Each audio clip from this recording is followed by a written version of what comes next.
Welcome to In the Loop, Councilmember Will Jawando. It's the first time having you on our show, and this is your first year as a council member. Welcome. Thank you. Tell us a little bit about your upbringing here in Montgomery County. Well, thank you for having me, and it seems longer than a year. So, so I'm born and raised here. I grew up in the Long Branch area of Silver Spring, which is kind of down county, in a very highly immigrant area. And when I was growing up, and it still is, was mostly South American, Mexican immigrant, and African and Caribbean immigrants. And my dad is from Nigeria, and he met my mom in college, and they moved to Long Branch in part because of economic opportunity, but also for acceptance of their interracial relationship, and because there was a community, an immigrant community there that was welcoming.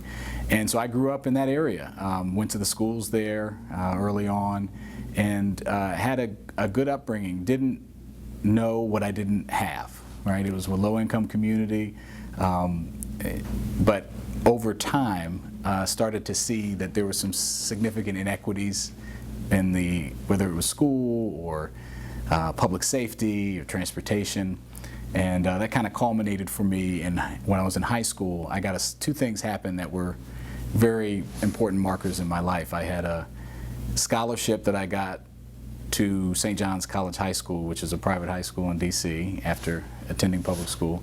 And then also I lost one of my best friends to gun violence.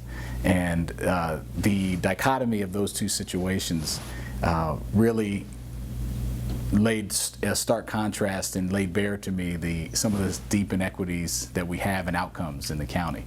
And so while I had a great upbringing and have a lot of friends and have loved my time in Montgomery County, I was also aware from a very young age that not everyone has the same access to opportunity, and so that's been a big motivator for me, both seeing the great parts of the county, but also seeing that we can be even better for more people.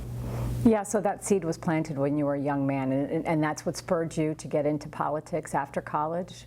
Yeah, it was, I would say that's what spurred me. That tragedy spurred me into being interested in investigating access to opportunity. I didn't know I was going to do it through politics. At first, I thought I was going to be in law enforcement, so I did AmeriCorps right after high school before going to college, and served with the Montgomery County Police Department in the 3rd District, and then went to college and then served as an FBI honors intern, so I thought I might want to do federal. And then I realized I really didn't want to do law enforcement, so I ended up going to law school.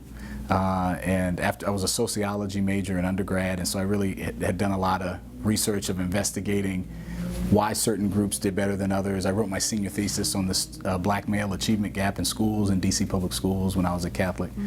And so when I got into law school, that's when I really started to hone in, okay, what are the key levers that you can really improve people's lives? And policy was one of them. So I ended up interning on Capitol Hill. But that was also an accident or a coincidence. The only reason I got on Capitol Hill is because I created a NAACP chapter at Catholic University to advocate for the rights of the workers there who were being mistreated by the administration.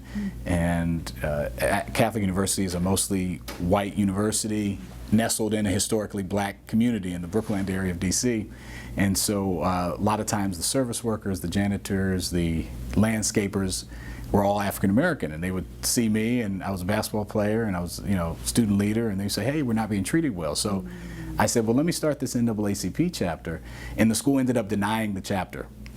And so it became a national story, and that's how, through protesting to get that chapter, is how I got on the Capitol Hill, because the DC branch president of the NAACP at the time was in her day job as senior advisor to Nancy Pelosi.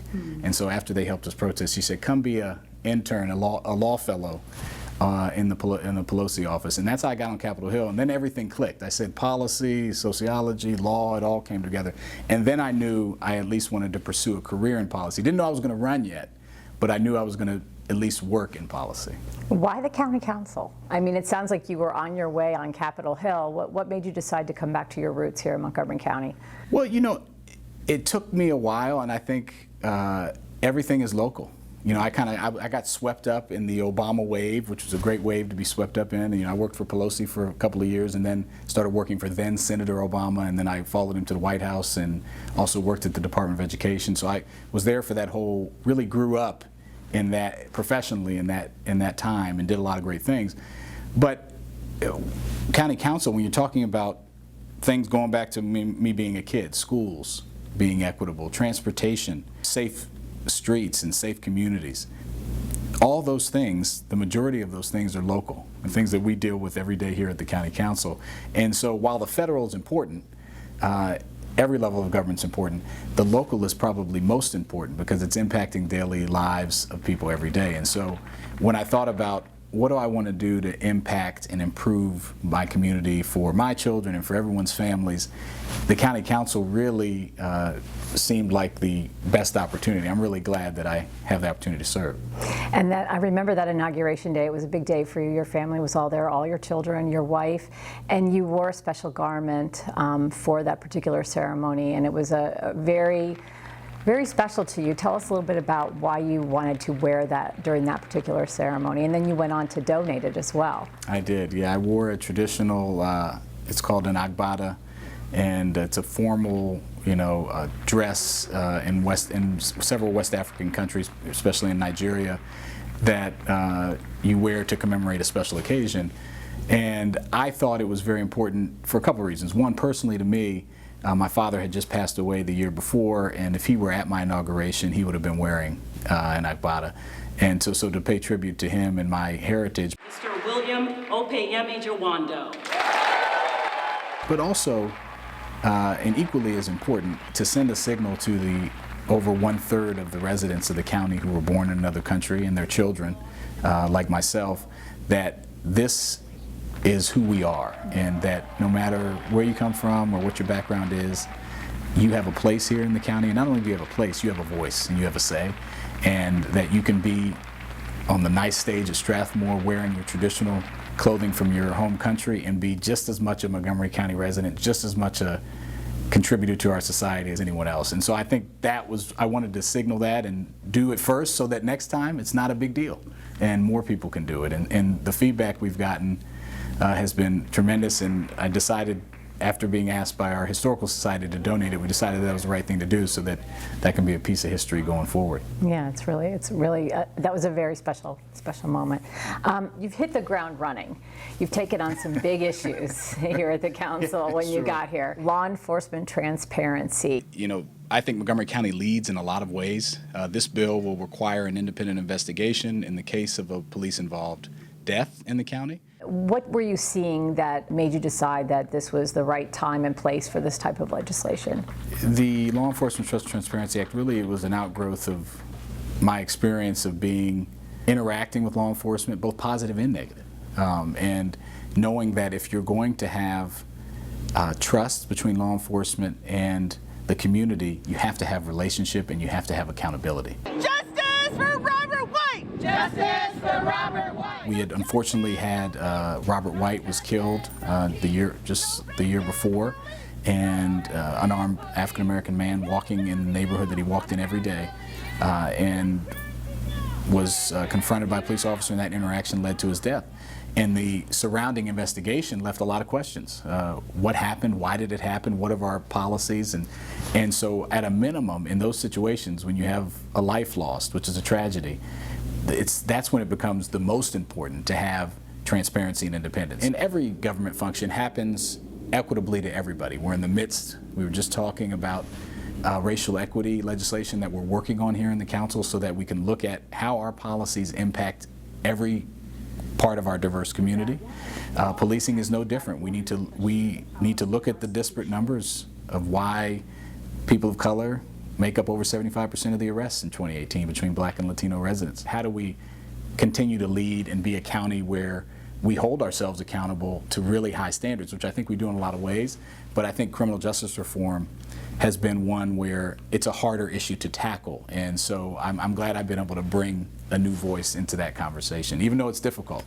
And on another end, libraries. You're the lead for libraries. We are very excited to be here today and welcome you to the Wheaton Library. A great public library system, 21 public branches, and they're all across the county. I bought a book so far. Which book? Diary of the Wimpy Kid Getaway.